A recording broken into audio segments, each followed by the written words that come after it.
حي على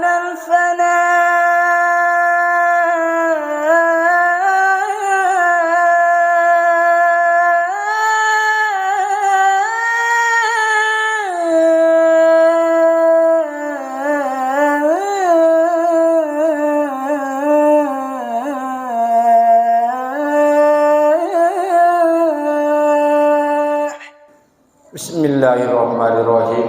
Assalamualaikum warahmatullahi wabarakatuh. Alhamdulillahirabbil alamin wal aqibatu lil muttaqin wala udwana illa 'alal zalimin. Asyhadu an la ilaha illallah wahdahu la syarikalah wa asyhadu anna sayyidana Muhammadan abduhu wa rasuluhu mab'utsu rahmatan lil alamin. Allahumma shalli wa sallim ala sayyidina Muhammad wa ala alihi wa ashabihi ajmain, amma ba'du. Wa ya ayyuhal hadirun ittaqullaha haqqa tuqatih wa la tamutunna illa wa antum muslimun. Baiklah Bapak dan Ibu yang dirahmati Allah Subhanahu wa taala, pertama kita untuk tak lupa panjatkan puja dan syukur kehadirat Allah Subhanahu wa taala, yang mana Allah taala telah memberikan rahmat dan inayahnya, pertolongannya kepada kita semua, sehingga alhamdulillah dengan pertolongan Allah Azza wa Jalla, Bapak dan Ibu semuanya masih dapat menghadiri rumah Allah, yaitu masjid yang kita cintai ini, yang di dalamnya kita beribadah kepada Allah Subhanahu wa taala. Yang kedua kali sholawat dan iring salam semoga Allah mencurah limpahkan yaitu kepada junjungan kita yang mulia, yaitu Habibana wa Nabiyana Muhammad sallallahu alaihi wasallam. Mudah-mudahan hadirin rahimakumullah, kita selaku umatnya Muhammad Rasulullah sallallahu alaihi wasallam nanti di hari kelak kita akan mendapatkan syafaatnya. Amin ya Allah ya rabbal alamin. Assalamualaikum ya Rasulullah. Baiklah Bapak dan Ibu yang dirahmati Allah Subhanahu wa taala, mohonlah kita kepada Allah Subhanahu wa taala atas segala sesuatu yang kita perlukan, baik itu keperluan dunia dan juga keperluan akhirat. Kebutuhan dunia begitu pula kebutuhan akhirat, yang pada dasarnya semua manusia rahimakumullah adalah akan mengalami dua kehidupan, satu hidup di dunia dan juga nanti yang akan abadi hidup di akhirat. Maka untuk itu rahimakumullah kita perlu memohon dan memohon, berlindung dan berlindung kepada Allah Subhanahu wa taala atas yang akan kejadian kepada diri kita semua, yang pasti itu semua adalah akan terjadi. Apa itu yang akan terjadi kepada kita? Satu, ketika kita akan mengalami kematian. Maka di dalam mengalami kita kematian hadirumakumullah, ini adalah merupakan diri kita ini adalah masih diambang kewaswasan. Apakah kita akan masuk golongan orang-orang yang makan ridho Allah Subhanahu wa taala, atau kebalikannya kita akan mendapatkan atau golongan orang-orang yang dimurkai oleh Allah Subhanahu wa taala.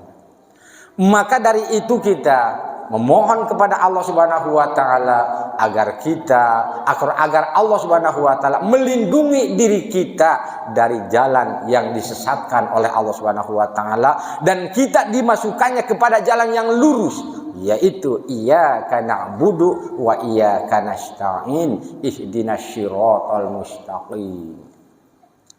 Yang pada dasarnya Bapak dan Ibu yang dirahmati Allah Subhanahu wa taala, ketika kita meniti jalan yang lurus atau jalan yang diridhoi oleh Allah Subhanahu wa taala, itu memang adalah perintah Allah. Tetapi kebalikannya ketika menyimpang daripada ajaran-ajaran Allah, jalan Allah Subhanahu wa taala, pertanda kita ini adalah mengikuti jalannya iblis, atau yaitu jalannya syaitan.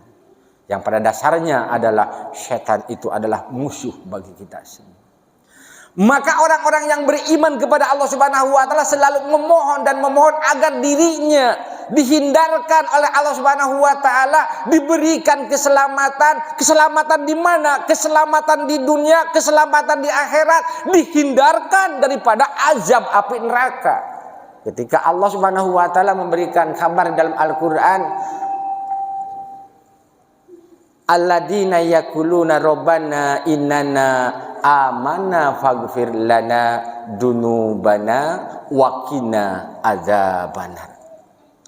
Ini adalah pertanda atau tanda-tanda orang yang iman yang akan takut dengan azab Allah Subhanahu wa taala sehingga dia tidak lupa memohon, meminta kepada Allah Subhanahu wa taala. Dan orang-orang yang berdoa kepada Allah Subhanahu wa taala, mereka mengatakan seperti apa yang dikatakan mereka? Alladzina yaquluna rabbana innana amana faghfir lana dzunubana wa qina adzabannar. Dia walaupun mereka telah beriman kepada Allah Subhanahu wa taala, dia tetap minta dihindarkan.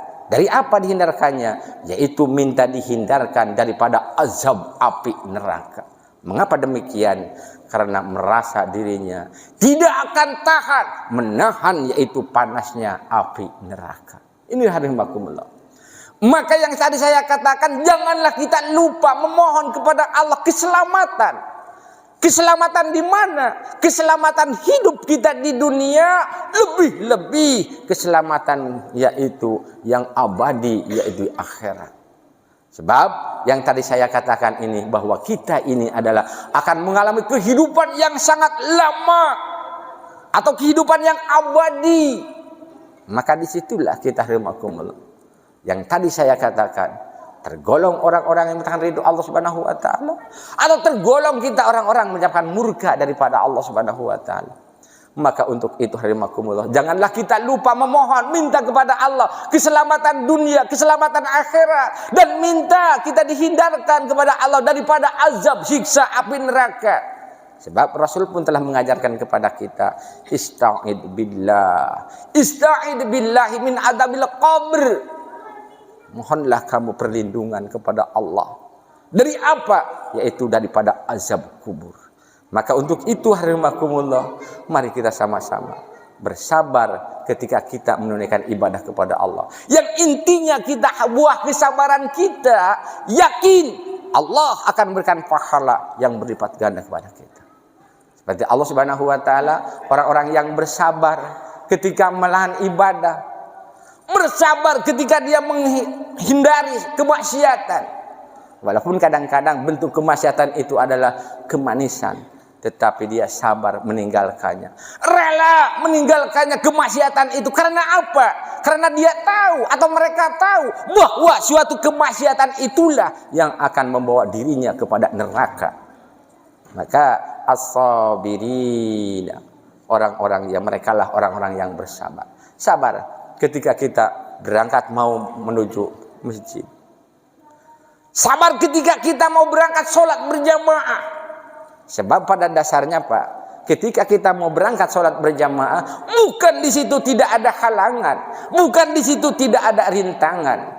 Rintangan dari yang nyata maupun yang tidak nyata, yang nampak maupun yang tidak nampak, pasti itu ada. Bisakah kita melawannya untuk menjadi istiqomah datang ke masjid untuk berjamaah? Yang pada dasarnya kita istiqomah dalam sholat berjamaah, subhanallah, meluluh lantahkan iblis idajil laknatullah.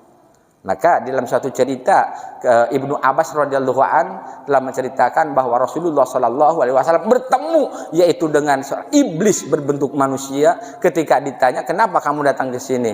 Yaitu biar kamu Muhammad bertanya kepadaku, yang apa yang kamu mau? Maka pertama yang ditanyakan oleh Muhammad Rasulullah sallallahu alaihi wasallam, wahai iblis, kenapa kamu halangi umatku? Yaitu sholat berjamaah. Karena kalau umatmu sholat berjamaah, badanku terasa panas menggigil sebelum dia berpisah-pisah. Untuk itu rahimakumullah, mari kita istiqomah dalam ibadah kepada Allah, dan mohonlah perlindungan kepada Allah Subhanahu wa taala, dan mohonlah kehidupan keselamatan dunia dan akhirat. Wassalamualaikum warahmatullahi wabarakatuh.